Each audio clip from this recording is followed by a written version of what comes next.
I'm back!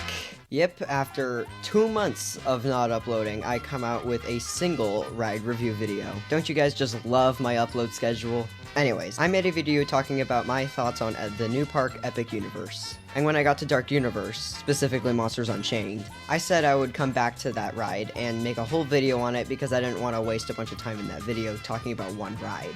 Well, this is the video. Yeah, I spent 2 months making this. Again, love my upload schedule. I'm going to analyze and break down all the elements of this ride, and then give my thoughts on the whole thing. So let's begin.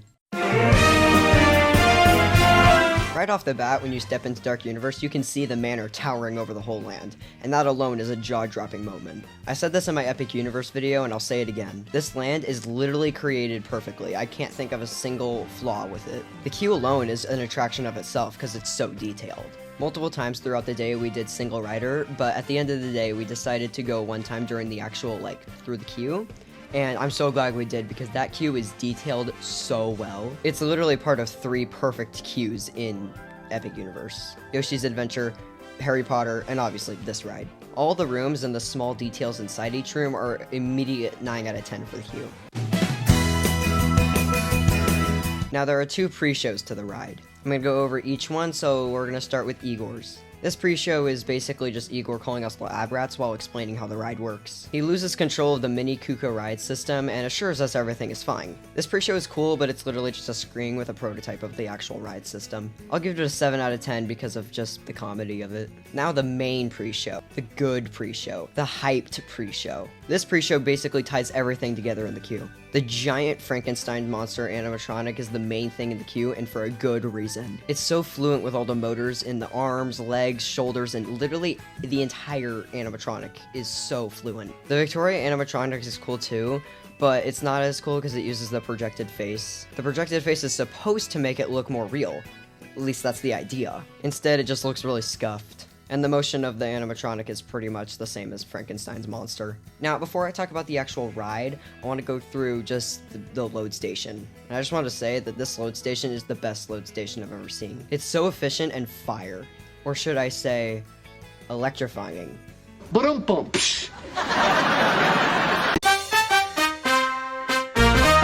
I really like the Kuka ride system, and that's what they use for Harry Potter and the Forbidden Journey, and I love that ride. I don't know why, it's just the seats feel so comfortable. The first animatronic you see is Igor taking control of your, Kuka ride thing, and the transition into his control, it feels so real. Like, the way you shift into, as he, moves the thing, it feels unreal. It feels real. After that, you just linger around until you reach the power room, or whatever you want to call this. And in the power room, you see one of the coolest animatronics ever, the Phantom of the Opera. Again, fluent with motion, and it just, the flames make it feel so cool. It's just so cool. All these animatronics are amazing, by the way. Except for one, we'll get into that. Unfortunately, the Victoria animatronic that's in the power room, the entire day we were at Epic Universe, that animatronic was down, so it was just kind of stuck in one motion, and it sucks, but that's only one animatronic that wasn't working that day. From there, you enter a portal to the monster realm, or wherever Dracula is being held, and from there, you see possibly the best animatronic. I know I've said this already, but this literally is one of my favorite animatronics of all time. The Frankenstein's monster animatronic being electrocuted, it feels like it literally shoots back. It's so cool. And you actually feel the vibration in your seat, which is also amazing. I don't know how many times I'm going to say cool in this video, but I love this ride, man. Unfortunately, the next animatronic isn't nearly as good as the Frankenstein animatronic. Remember how I said that we were getting up to the only animatronic that I hated throughout the ride? Yeah, this is the animatronic. The first animatronic of Dracula. Look, I hate to criticize this ride, but, what the frick is this? This has to be the most visible bar I've ever seen. You can clearly tell he's on the motor. It's so visible, it's almost hard not to see it. No, every time I watch a POV of this, it catches my eye more than the actual animatronic. This is literally the only worst part of the ride, or the only bad part of the ride. So let's just move on. After Dracula releases all the monsters, hence the name Monsters Unchained, there's a few more animatronics after this, like this little green guy that I have no idea the name of. And then the werewolf that spits at you and then tries to grab you. This is also where you get your picture taken. There's this really cool mummy illusion where the mummy comes out of the coffin as it releases around him. I thought that was really cool. This visual is possible with a slanted window and a projector to make this really awesome illusion. Then the mummy comes out of a random roof and tries to kill you, which is awesome sauce. Then there was a 100 times better animatronic of Dracula right after this, where he rises up and is like...